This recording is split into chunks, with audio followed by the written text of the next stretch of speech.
peace and blessings. Welcome to Mental Wellness for the Culture. I am your host, Belinda Gordon Battle. I'm so excited to be here. We ended the month of May, closed our fifth season of Mental Wellness for the Culture, rolled into June, had to take a very deep breath and consider what we needed to do for the month of June. I want to make sure we understand that this show is so important to all of us. We are going to have the opportunity to talk to men about mental health and mental wellness, because June is Men's Mental Health Month. I also want to dedicate this show to Mr. Willie Garrett. He was a good man. And we want to make sure we maintain that legacy of having healthy men that support us, men that understand themselves and are aware of what is needed in this world. So this is in memory of Mr. Willie Garrett. We have these two amazing sponsors.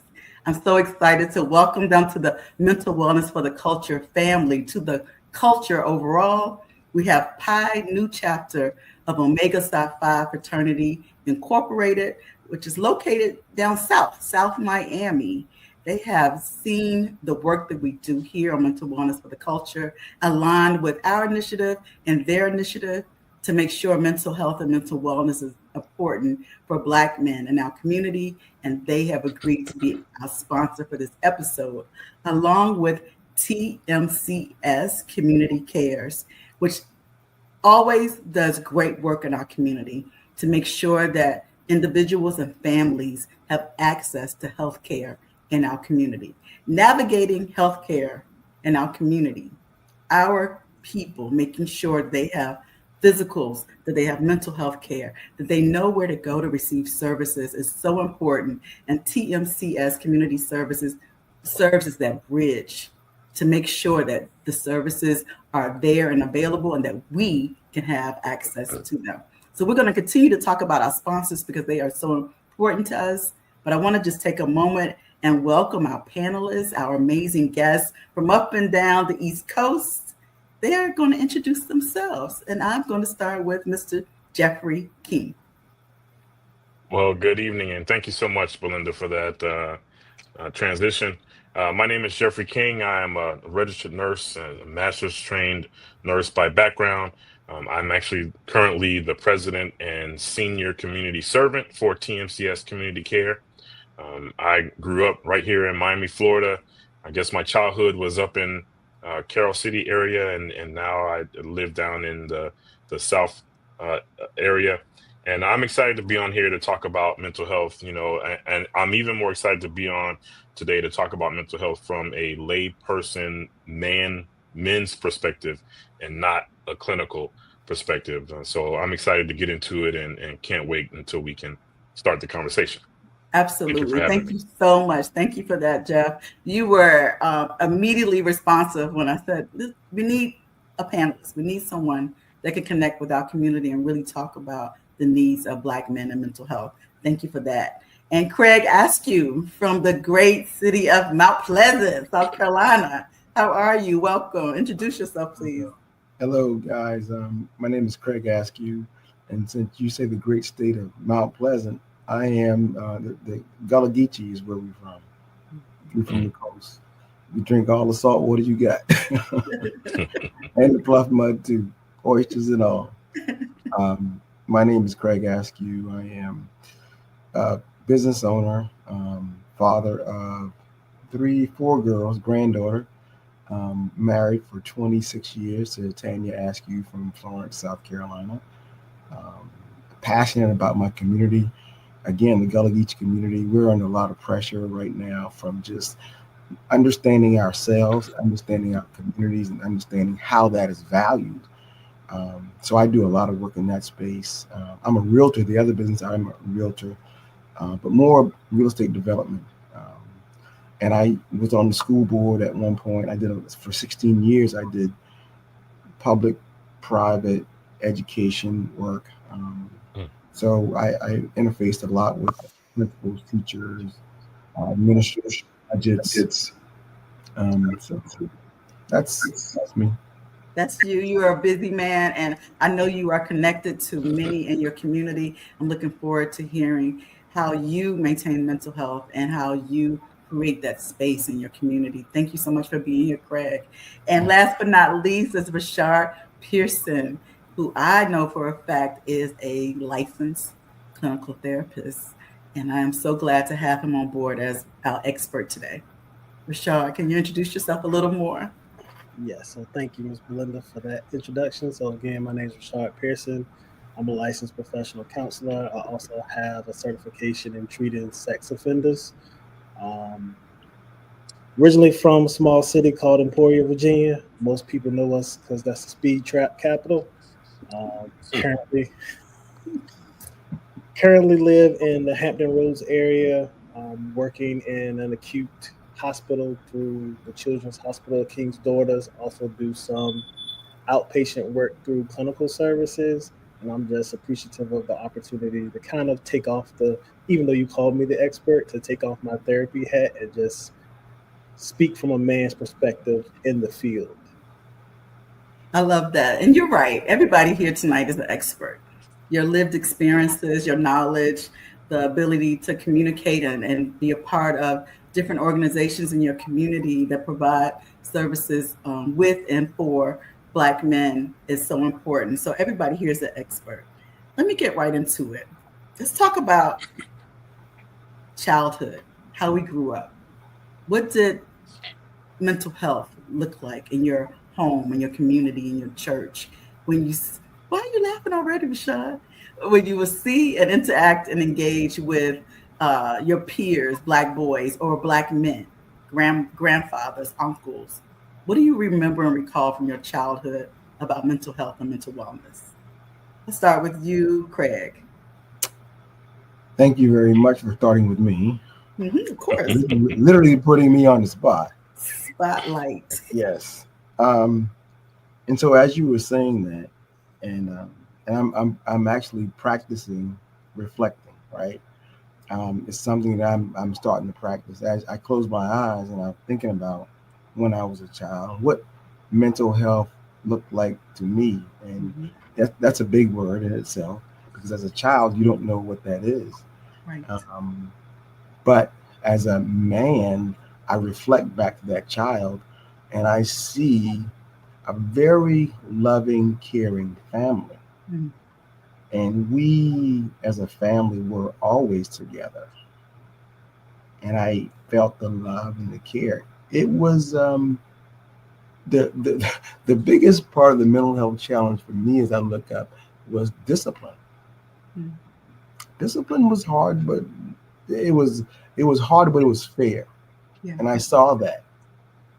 They showed me that. Mm-hmm. Not so much in physical love and hugs and things like that, but they showed me how much they cared by inviting me in the circle every time. Mm-hmm. Every time. Including you in the circle every time. Yes. Yeah. Yes. So I was always included in the circle. As long as you behaved, you could come in the circle, but if you did not, you couldn't. Yeah. So that would be my reflections. I love that. The idea of being reflective, becoming more self-aware, and as an adult, you being able to take those memories and being able to utilize that even as an adult, how important it is to have inclusion and be a part of something. That's very important, I think. What are some of your thoughts around that, Jeffrey? So I'll borrow Craig's point about reflecting. Of course, when we were children growing up, we had no idea what mental health meant or what it was. If I look back, I probably can't remember a time when, let's say, my father or the other men in my family that I looked up to, I can't remember a time that they were sad or depressed or showed any anxiety. But now, being an adult, I know for a fact that was because they were hiding it. When you look back and you start to experience some of those same times where things aren't working out the way you want, bills aren't adding up, And you say, okay, well, I know my dad and my uncle and my cousin and them all had these same situations, but why did they always look so happy? Yeah. Well, obviously I got a chance to talk to a few of them, and they said, hey, we just kind of, back then you faked it. You didn't show, those emotions. You didn't talk about that. And so it's sad that, that unfortunately perpetuates. But when I reflect now, I see that unfortunately they were hiding it, they were keeping it in. So there really wasn't true mental health being taken care of. It was just sort of hiding it for our benefit, Yeah. as the children. Absolutely. That facade, that mask that we often wear is something that we learned from the previous generation to kind of cover feelings that we're having. What are some of your thoughts, Rashard? Kind of piggybacking off of Mr. King, everything was hidden. Like, we didn't talk about problems. Like, I don't remember sitting at a dinner table talking about how was your day. It was pretty much quiet. Grandfather would be watching the news, and that was kind of it. You ate, you got up, you did your chores, and even if things were bothering you, nothing stopped. So the world kept going. So it was almost kind of like we were taught how to keep pushing through everything without processing. So, like, we still had to do daily chores, schoolwork had to get done. You had to maintain certain grade point averages no matter what was going on, and kind of were just given distractions, whether that was your chores, hunting, and things like that. But a lot of it was just, like Mr. King said, it was swept under the rug and nobody really talked about it. Right. Absolutely. But you do remember feeling certain things as a young boy, as a teenager, especially as a young man.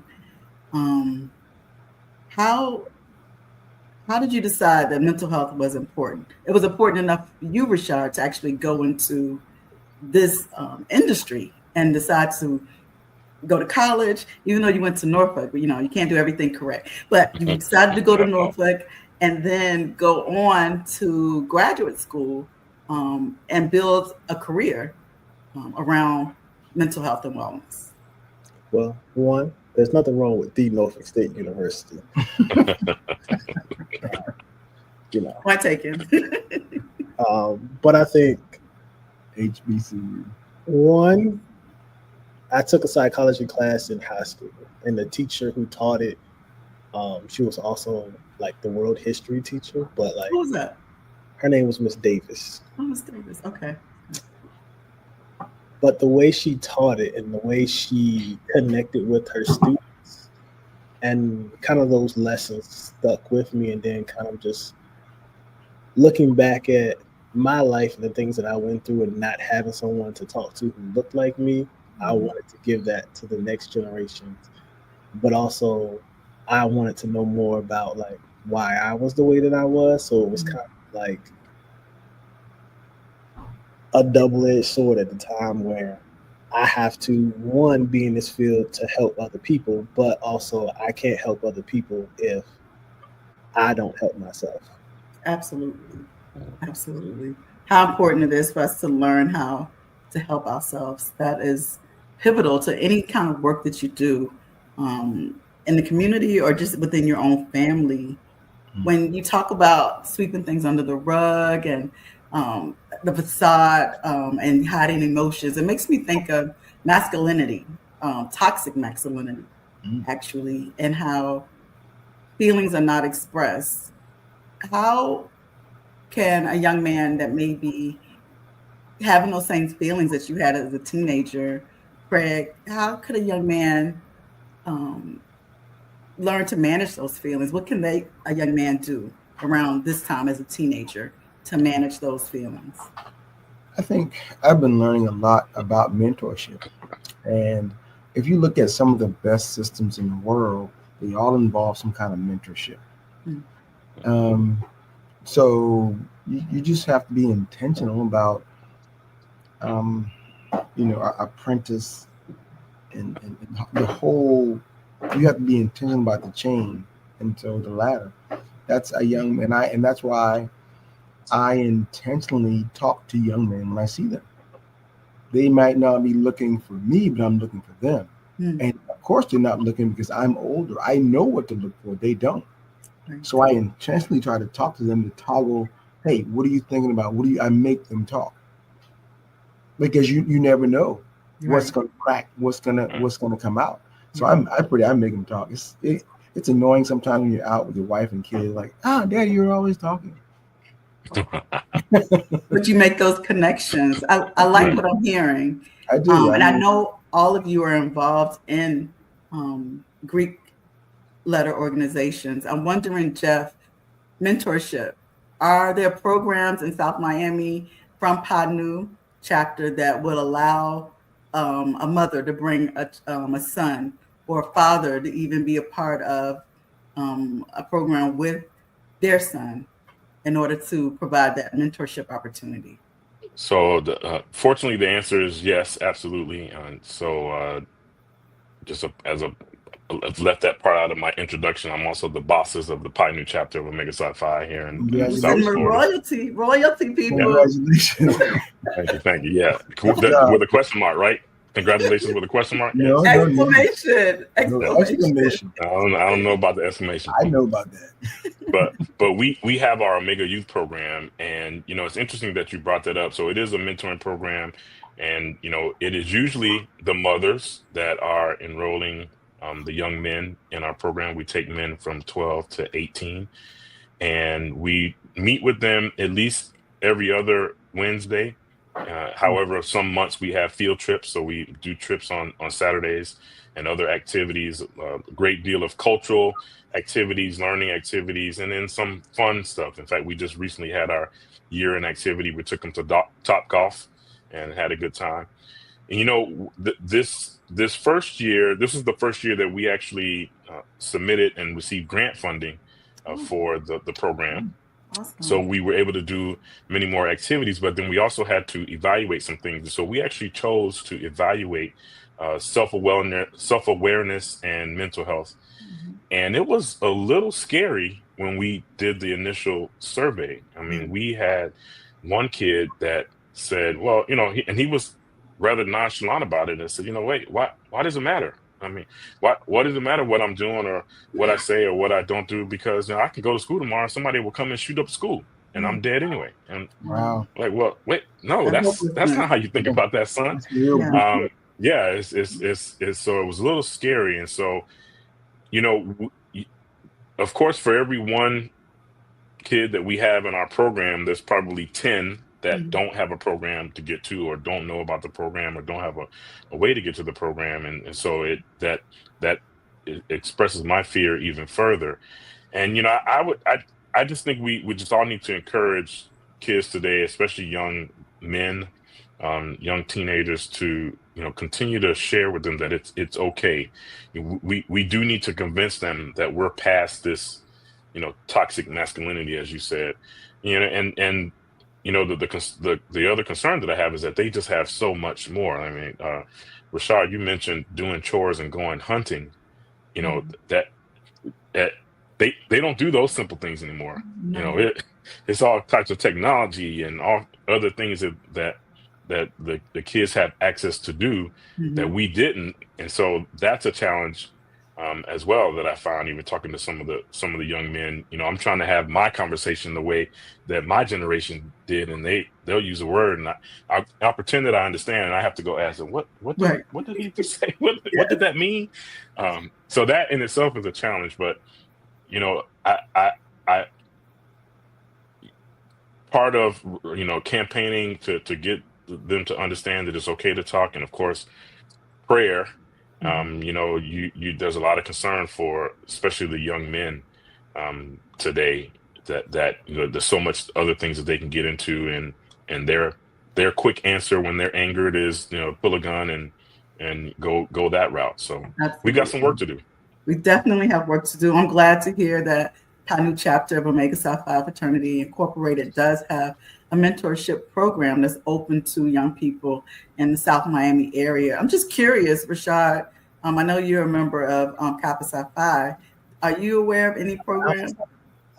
What you say? Kappa Alpha. Kappa Alpha Psi. Sorry. That's what she meant. We're going to edit all that out. That could have gone a bunch of different ways, Jeff. Yeah. But are there any programs that you're aware of in your area, Hampton Roads area, that may be similar to what Jeff's speaking of? So I am a member of the Chesapeake, Virginia Beach alumni chapter of Kappa Alpha Psi Fraternity Incorporated. We, along with other chapters in the area, have our Kappa League, which is typically for our high school kids starting from freshman on through senior. Also, we have for our chapter, we have a battalion program where we take kids from each area of the 757 for the most part. Mm-hmm. We tend to focus a lot on Chesapeake, Virginia Beach, because that's where our chapter is located. Right. But we don't turn away kids who want to come and participate. And they learn mentorship. So they learn about proper etiquette. They learn how to dress. They learn how to speak. They learn how to work on searching for scholarships. So a lot of those kids are seniors. So we teach them how to find scholarships for school and things of that nature, and teach those kind of life skills that you need. Like, a lot of kids come to us and we'll ask, and even in my profession now, I'll ask a kid hey, you want to do this stuff, so what's your 10-second elevator speech? Mm-hmm. And a lot of them never heard of what an elevator speech is. It's teaching them how you introduce yourself. You get 10 seconds on the elevator with somebody. How do you introduce yourself? Because you never know who you're riding with. Yes. I love that, because oftentimes I hear people say, oh, there are no programs out there for our youth. But I hear Jeff, I hear you, Rashard, Craig, in your area, Gullah Geechee area, what's going on? Are there activities? Are there organizations that provide mentorship, organized mentorship for the youth there? Yes. My fraternity as well. We have a mentor center, and we go out to schools on a bi-weekly basis, and we mentor. And even just a couple of Saturdays ago, we had the Okra Soup Foundation. Is a foundation that focuses on young girls, Black girls, and we want them to value the culture, value the Gullah Geechee culture, help them understand where they're from and the values that come from that community. And they do college scholarships as well. Remind me now, what's the name of your chapter again? Inunu is the graduate chapter. Okay. It's about. And what fraternity was that? Omega Psi Phi. I don't think we had to make him say that. You don't think so? I feel like I'm sure he said it proudly. That's why I slowed down and I enunciated. Full disclosure, my husband is a member of Omega Psi Phi, my uncles, Uncle Kenny, and my Jeffrey for that opportunity. It's all important. Talk to me about what you do on a daily basis. What can you share with our community that you do on a daily basis to manage your own mental health and make sure you incorporate mental wellness into your life? Rashard. Let's see, who wanted to start with that one? But we'll let the expert start with that one. That is crazy. I'm the youngest person here. Y'all supposed to be teaching me. Think of 20 things you do off the top of my head. Go, Rashard. So for me, a lot of things that I do, just on a daily, I have a very strange sense of humor, so I like to joke. I find jokes in the strangest things. So my thing is just making people around me laugh, because that makes me feel better. Spending time with my family. So I'm a father of 2 girls. Girl Dad Drew. Yep. I am also a husband, so I've been coming up on 2 years married. Spending time with my family. I hunt, I play baseball, I play video games, and sometimes just having a moment to just take a breath. We talk about deep breathing, but sometimes we get so caught up on technical interventions that we miss the opportunities of the little things. And just having a moment to just sit in silence, which a lot of people hate because then you get caught up in your thoughts, but just having that moment to yourself and the world just stops. So I think those are the things that I typically do. I love that. I love that. And creating that space for yourself to be quiet and to engage and interact just with yourself one-on-one. I think that's something that we have to practice. We have to show little boys how to do that so that when they become men, that they are able to maintain that practice. I appreciate that. What about you, Craig? What do you do? So I, in the morning, when I get up, I'll do at least 30, at least 20, most about 45-minute workout. And I go and I walk. I'll change it up sometimes. And lately I've been going outside and I walk about a mile. But what I've learned too is that I walk outside, and so I live around a lot of trees. I live around a waterway, the intercoastal waterway, and the sun comes up to the east where I am. And I go not for the walk, but for what I see in the sunrise. And when I do that, I get a chance to reflect, and the outside atmosphere really energizes my mind because of what I see. And I'm using all of my senses, but what I need to do more work on is that evening reflection, because you download so much during the day. I think people just don't realize how much stuff they actually download. Your eyes, your ears, you're talking back and forth and feeling and touching the atmosphere. You need time to more time probably to decompress. You have to have I think that is a balance, and I'm working on that. So and that's self-care. Yes, self-care, taking that time to be in nature, grounding yourself. That's what it sounds like you're doing, to give yourself that opportunity to continue to interact and engage. You're just taking that time while you're walking to be a part of nature and remind yourself that this world is yours and you are also part of the world. That's important. What about you, Jeff? What are you doing day in and day out to maintain your mental health? So I have a few things that I try to do. My biggest problem is consistency, of course. But every morning I have the one thing I routinely do is I kind of have a stretch routine. It's just a few minutes, kind of stretch, breathe, and I just do it right on the side of the bed. So no matter where I am, I'm able to sit up, do my kind of stretch, and then get the day started. And my wife and I, we have a special needs daughter, and she's 10. She has a rare condition called DDX3X, and sort of being with her through the day, it's the equivalent of having 6 girls. Wow. Girl dad. So it's stressful for both my wife and I, and so we have to kind of do things together and then do things individually. So in the evening, I try to walk with her and put her in her stroller, and we'll walk the park. We have a nice park that we live next to, and it's about 1.5 miles, one loop. And so I'll do that as frequently as I can on a daily basis. But then probably my biggest and the one thing which I could do more of is I have a deck on the back of the house, and talk about just sitting out there, put the fans on to keep the mosquitoes away, and I can just sit there and listen to the wind chimes. Sometimes my wife says, "What are you doing?" "Nothing. I'm just sitting here listening to the wind chimes." And it just kind of lets you go. Now sometimes I'll read, and sometimes I'll even journal. But it's like I said, it's complex and complicated trying to stay consistent. And then some things you're like, I tried the gratitude, where you write the 3 things that you're grateful for. Sometimes I just like, I'm not in the mood to do that. I'm not grateful today, so I just want to sit in silence. So those are the 3 things that I primarily do. Oh, I love that. I love the idea of the wind chimes and just having that sound in the background, and you being able to zone out, and sometimes, as your wife may interact and try to engage you, but you say, "No, let me just take this moment to myself." I'll remember that for the future. Take this moment to myself. I appreciate that. I appreciate it. What are we missing, guys?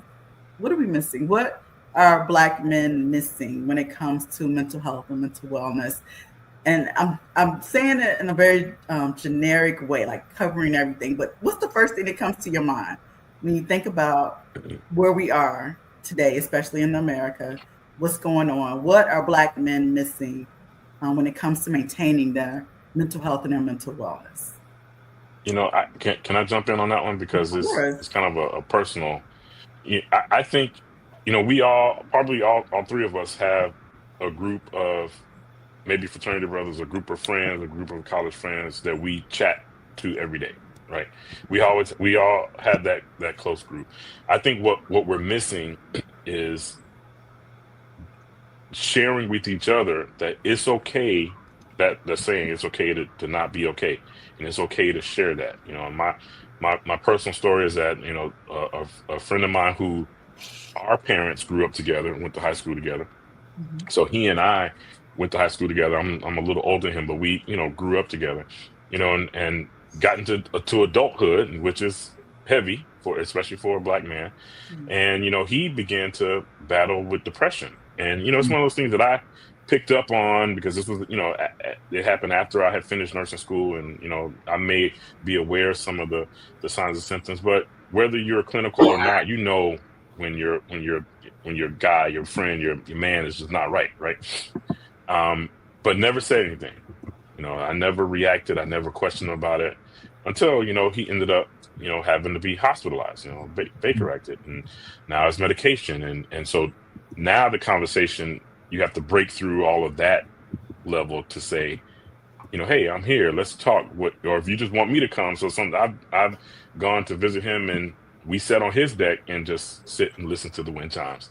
We don't have to talk, but I'm here for you. I think what we're missing as Black men is telling each other, Craig, it's okay if you're not okay. You can tell me, I'll listen. Or Rashard, you don't. I know you're the expert, but if you just want to talk, or if you just want somebody to listen, I'm here for you. And I think if we can do that more with each other and be okay with it, I think we would be better off. There's a TikTok thing going around where where a guy calls another guy, says, "Hey, bro, I'm just calling you to say the good night." Yes. And I have another fraternity brother who said, "Well, why is that such a problem?" Right. That in itself is a Yes. problem. I mean, I should be able to say, "Hey, Craig, I'm just calling to check on you, man. I'm calling to say good night," and it not be, "Hey, what's going on?" Right. Right. So that's what we have to fix, and I think that's what we're missing. I love that TikTok. I've seen it before, and it's amazing how uncomfortable the men are. And they literally like, what is wrong with you? Like, why are you calling me? And it does make you stop and pause. Like, well, what is wrong with men calling each other to say good night, sleep well, hope you had a great day? But we don't do that. We don't see men. We don't hear about men doing that and taking that time with each other. So I appreciate what you're saying, is that community has to go one step further. It can't just be on the surface. We have to be open to going one step further. Men have to be open to going one step further. Before you answer that, Craig, because I want you to also answer the same question, like, what are we missing? I do want Rashard to just add a little bit of depth as far as what are the signs, because Jeffrey brought up depression. What are some signs of depression that we can look for in men, and that men can look for in each other? I feel like that's a loaded question, because everybody's different. I think a lot of the times, like Mr. King said, is we just keep moving. Like, there is no break. There is no, so like that constant, like, I'll be honest, like a lot of the times, even if something's bothering us, we just gonna say we're fine, because that's how we've taught and how we've been conditioned as young men, boys. Is just you can't talk about your feelings. And I think even tying that into your original question, that's the piece that's missing, a place where men can feel safely to process their feelings. Because even as you have three men in here today, we know what a Black man goes through daily. So we don't want to put more on that Black man by talking about our problems. So we're just hold it in and kind of, for a lack of better words, and forgive me for my language, we're just going to sit around and kick the shit and just have a drink, smoke a cigar, take our deep breath and keep going about our business. And that's kind of our release. And kind of what I'm learning is taking that time, because in those moments, there is so much room for processing. Yeah. So taking that time to, hey, one of my friends who is a member of Alpha Phi Alpha, he started his own like Fire Pit Fridays for Black men, where we just go sit around the fire pit and we talk about what's going on. Like it's legit. Like it starts off as we just hanging out, and then there is a pretty much like a space where if you have something you want to talk about to the group and just get it off your chest, here where you can. I think the signs of depression kind of, it's hard to see, especially in Black men, because we deal with so much. You may see a person that's always smiling. Nothing seems to be bothering them. Right. Or they're isolated. Like they go about their business, they do their work, they take care of their family, but then you never see them at like family gatherings, or like if the wife has an outing, because they don't have that energy no more. Like they have used their social battery up already. Now at night is their time to just recharge, because they have to fake that front again. So we need to create those spaces where it is okay for us to kind of put down the sword and armor and that toxic masculinity, and just be able to talk about our feelings, and it doesn't look like we're being feminine or punks. Right. Absolutely. Creating that space again, that's so important. And even in the organizations that we're a part of, you know, I even think about the organizations as a woman that I'm a part of, where we can actually put it on the agenda. It needs to be on the agenda, that we create those safe spaces and those opportunities to just have a moment to talk about how you actually feel and how your day is going and how things have gone throughout your week. So I like the fact that your brother and A5A created that space to chat, but also like, let's stop right here and have this moment where we can really dig a little deeper and give people a chance to express themselves. So that's awesome. I hope we continue to see that and do that in the community. What do you think, Craig? What's going on? What are we missing when it comes to Black men and mental health and wellness? We're missing a lot. And I look back, so, and you asked, the reason why the question is hard is because that's a very forward and backward question, right? So what do you mean? So you have to look forward as well as look back. What are we missing? Let's take a 360 view, right? So if you look back at Black men in America and where we come from, it's a very degrading type of male toxic, it's degrading. We come up with tough discipline you don't talk about. So we're missing a lot.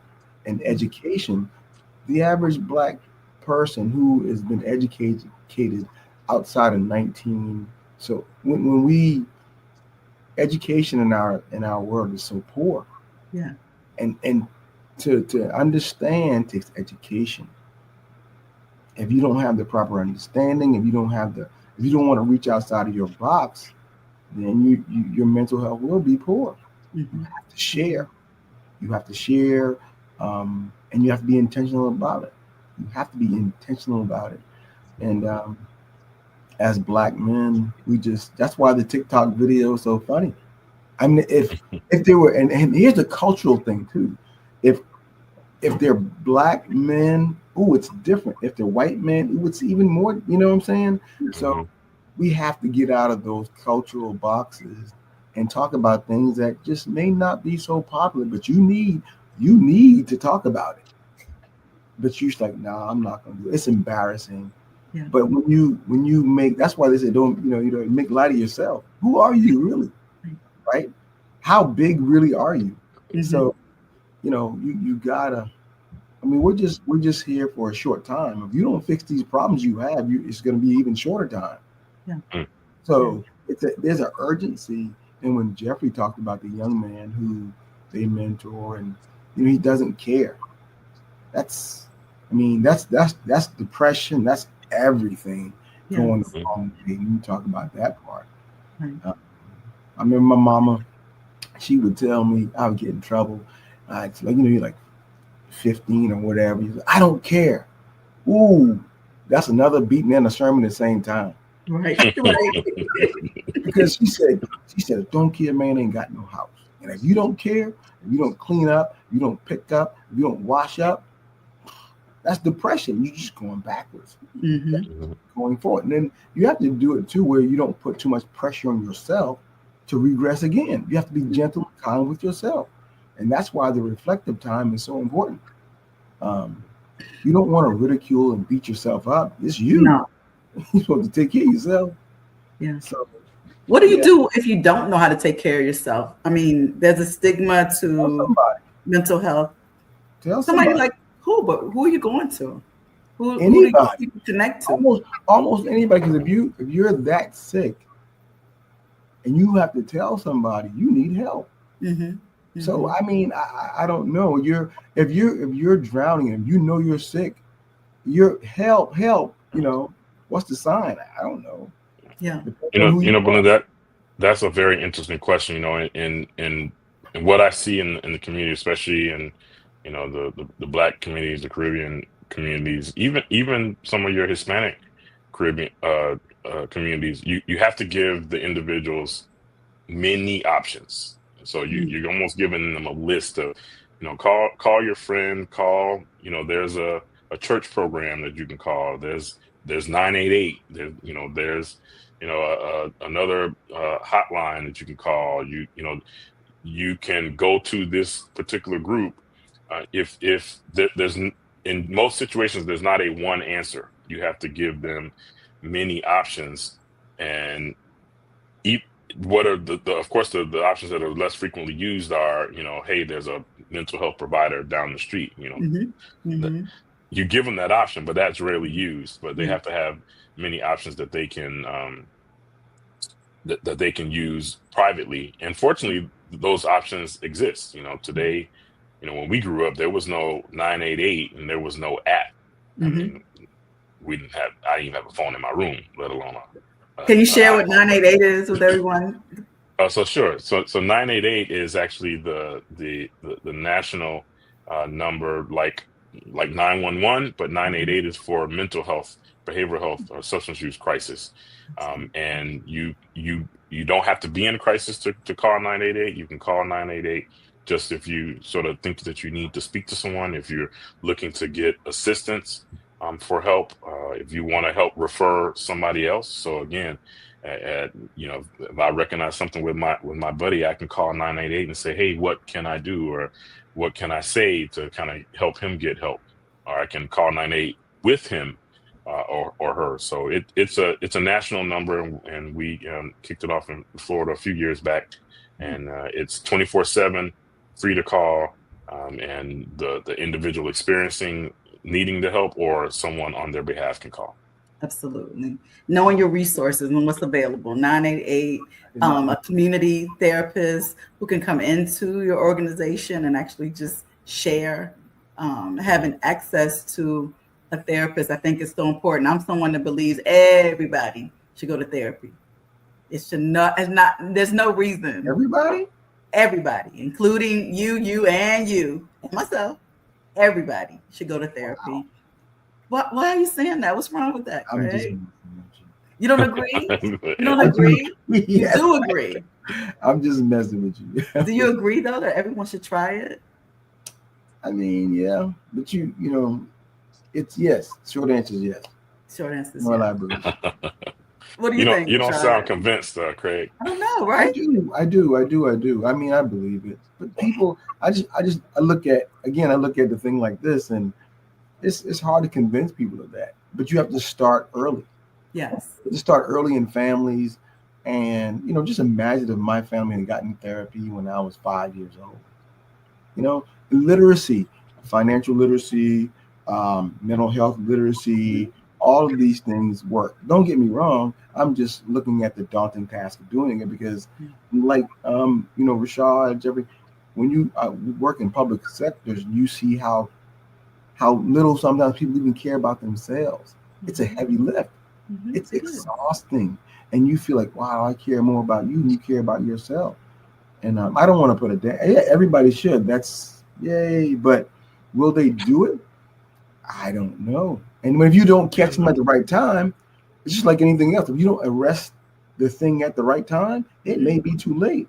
And you, as a therapist or a helper, you got to be strong enough not to go down with this ship, because that could happen too. You have to be strong enough to, okay, cut it loose. Yeah, I think that's part of what Rashard was talking about earlier, that he has to be aware of himself as a man, but also be aware of himself as a therapist, as working and engaging in the community.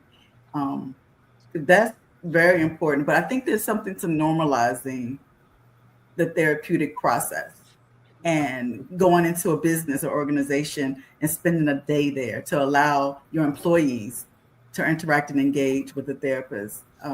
I did some work with the Department of Defense, and of course, the majority of my clients were men, because there were only a small percentage of women that were working in that sector, that unit.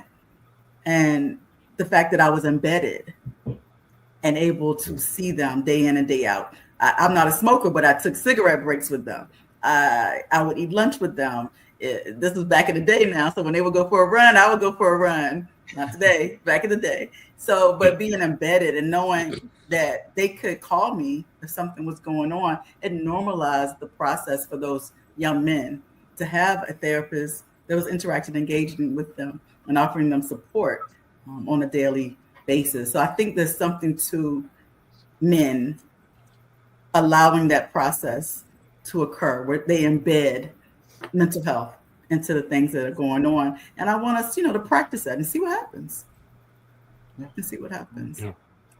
This is a question I have. I think about, I want you to consider pain, purpose, and superpower. What's causing us pain? What's causing men pain? What's their power to help them overcome that pain? Their superpower to help them overcome that pain? What's the pressure that they're feeling? But what can they do to get through? Nope, nobody's jumping. You're jumping. I can jump. I can jump. Please jump, sorry. I think the pain is the overwhelming pressure to kind of heal past generations while protecting the future. Oh, that's a good one. Heal past generations while protecting the future. Okay. A lot of work. It very much so is. So it was pain. What was the other one? The pressure. Where's the pressure coming from? I think. What's your superpower? The power you have to overcome. I think the pressure comes from. I'm probably gonna get crucified for this one. Let's go. You gonna say it before I do? I'm gonna say the pressure comes from our beautiful Black queens, because it is one of those things where, as Black men, it is very hard to be loved unconditional, because it's like as soon as one thing goes wrong, everything is wrong. And it's like it's up to us to fix that. So going back to fixing those past generational traumas and problems while protecting what you have here. And then our superpower comes from that pain, because we know how to mask it and carry it and continue to push through. So our pain is our superpower, but it's also kind of our kryptonite. Oh, that's a word, I think it's good to know that protection is part of the process, but I don't think a lot of people may realize that there's pain and pressure in trying to protect what you have right now. As you work through generational trauma, generational pain that everyone has. Some people try to act like they don't have it, but we all do. So thank you for sharing that, Rashard. No problem. Craig or Jeffrey, I'm open to either one. Jeff, you go. Yeah. So I think the pain is just the heavy lift, on a day-to-day basis. And I know sometimes it seems a cliche to say, the day-to-day basis for a Black man is heavier, just in general. And I believe that, I've witnessed it, and I will support that any day, all day. So that is the pain. And Rashad, I can say that I was going to say something similar to the pressure. Um, and again, I may too get canceled, but it's not just the Black queens. It's all the queens. uh, uh, I think most of our spouses or women in our life, they recognize what we're going through, but then sometimes there's still that expectation of, well, hey, you're the man, you're the strong Black man, you gotta keep pushing through it.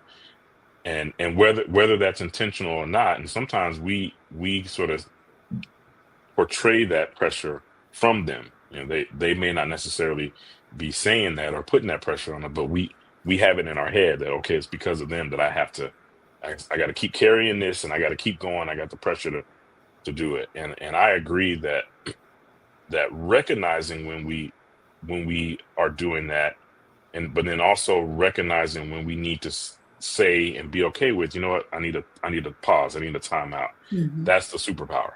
Mm-hmm. I find that whenever I've been able to recognize, okay, I'm at my red, I'm revving too high, I got too much stuff going on, and I need to ask, whether it's my wife or the work situation, hey, I need a break. I just need to kind of pause.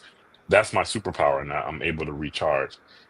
When I miss that point, that's when, okay, something's going to explode, or tomorrow I'm gonna be thinking, ooh, I shouldn't have said that, or I shouldn't have sent that email. It's recognizing it is the superpower, and sometimes I have it, sometimes I don't. Right. Absolutely, recognizing you need that break, that makes all the difference, and how everything else is managed from that point forward. That's so important that we remind each other of that. The men remind each other to take breaks as needed. So I appreciate you for sharing that. What about you, Craig? So I'm all of a sudden I'm in gratitude for you, Belinda, Rashard, and Jeffrey. My pain comes from the people who love me the most, because I want to work so hard for them, and I want to satisfy and please them. So we get in this pleasing mode. And the people you love the most, you just want to do so much for them.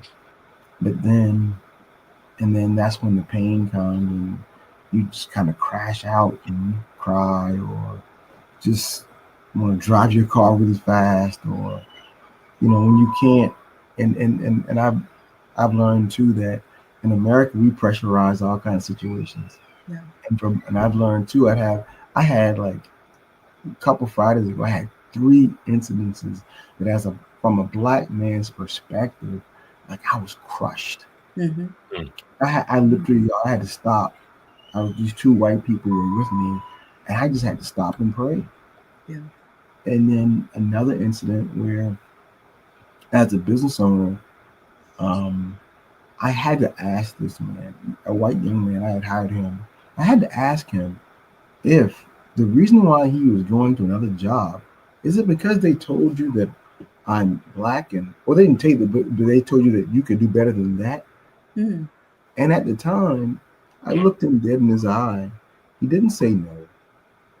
His body language said maybe.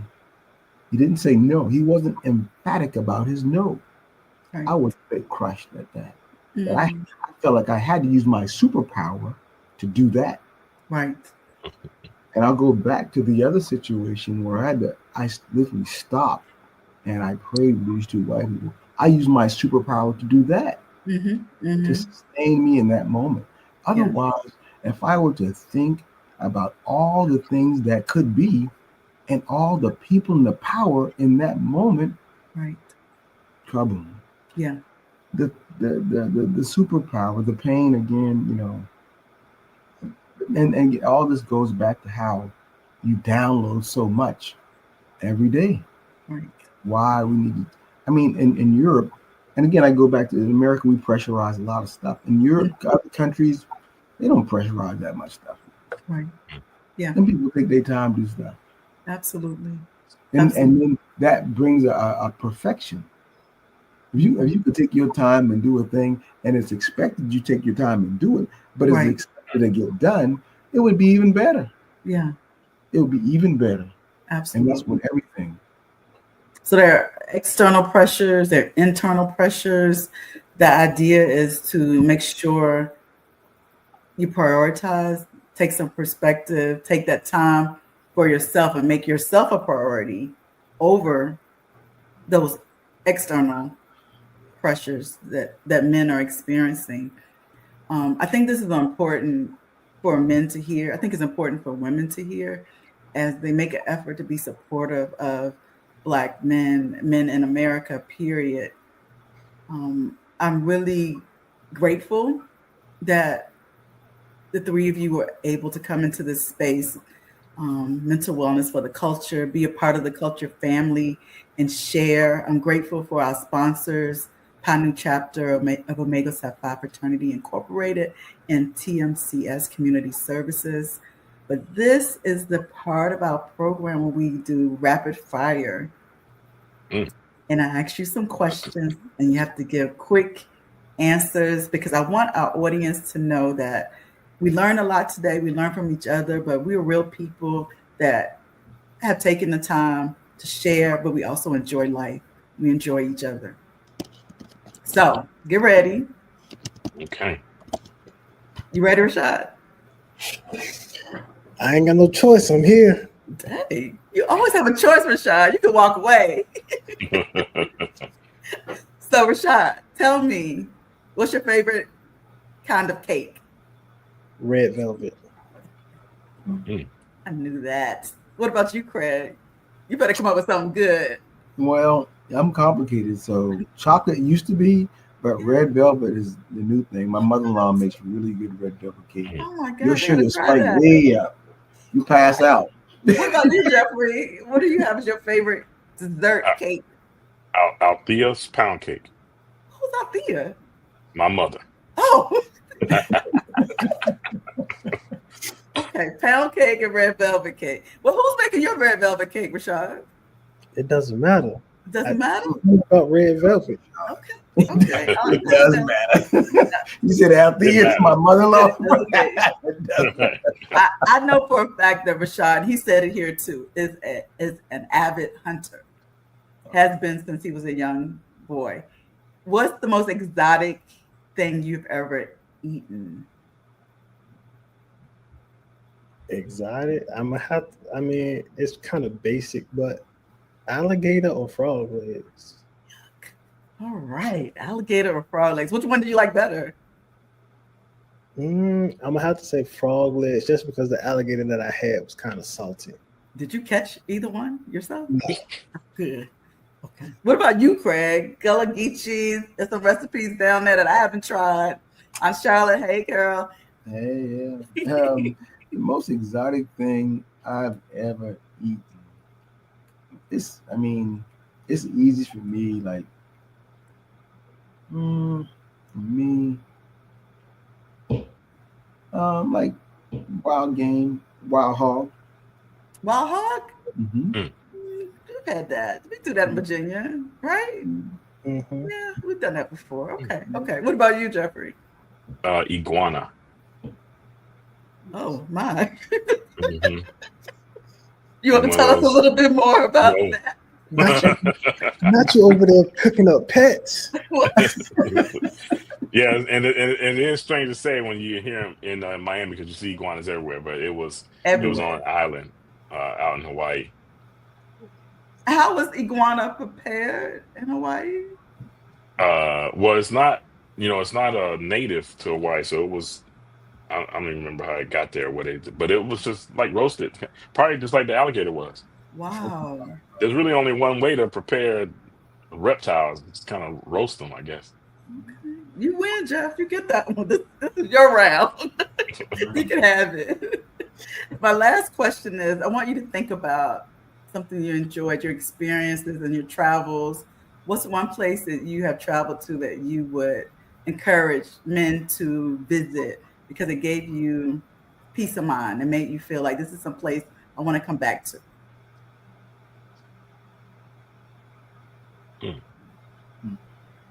Rashard? You had to start with me with that one? Anybody. The place you've gone to. It could be anywhere. Craig? In your travels?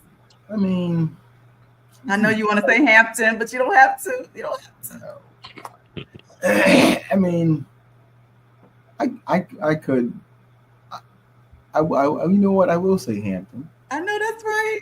And because my daughter's graduation, I thought that the Saturday family cookout was really amazing, seeing all the Black families together.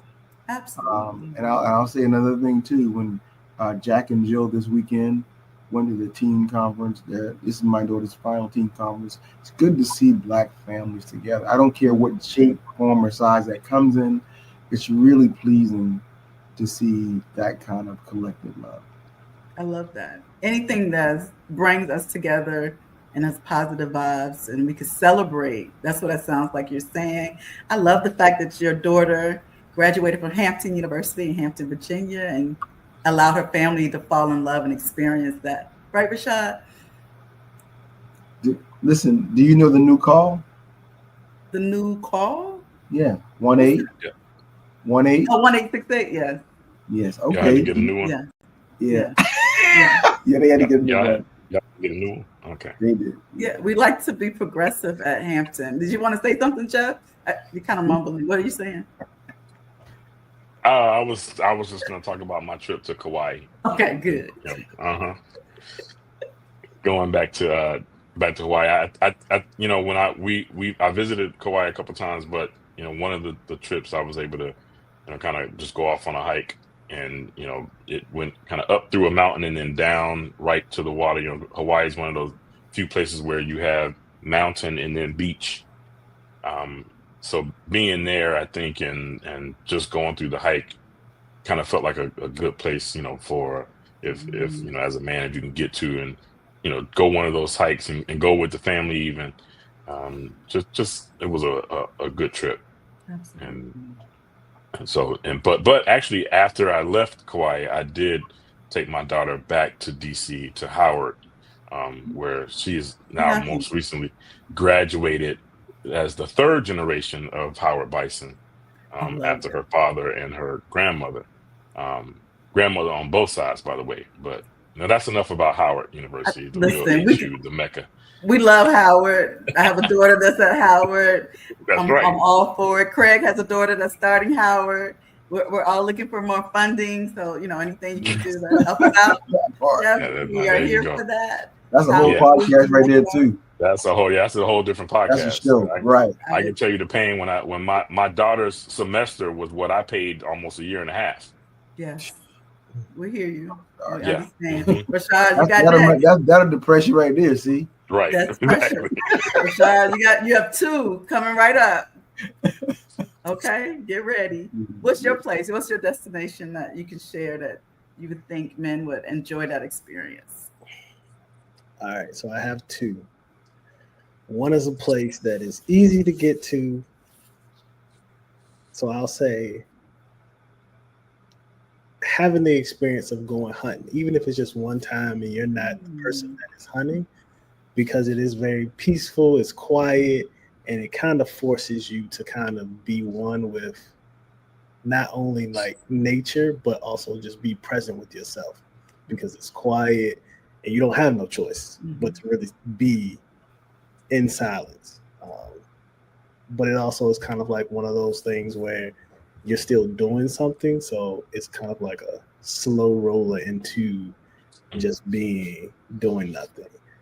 The other place is a place that is very hard to get to. So this is me using my expertise. it's going back to that childhood boy that's inside of you, or that childhood girl for anybody, and just being present with that person and kind of listening to that individual back then, kind of hearing what they wanted from individuals growing up, whether it's your parents or whoever raised you, but also from yourself, and kind of just listening to them. Yeah, So, I love that. That's How an do you do that? experience.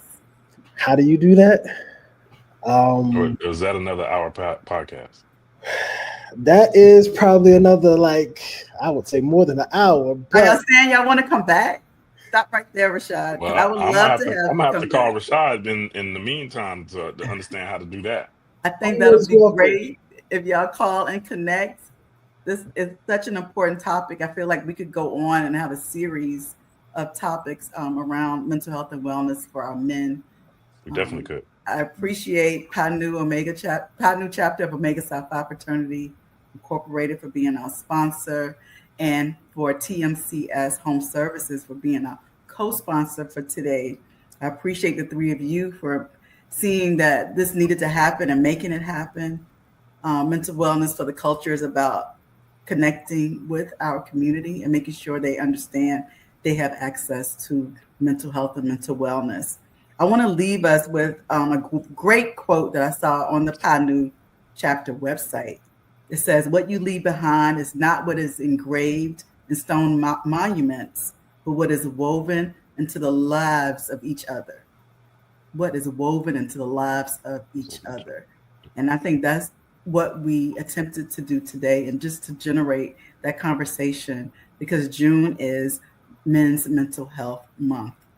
We look forward to your comments. Please share, make sure your community knows that this is another way to continue the conversation about mental health and mental wellness.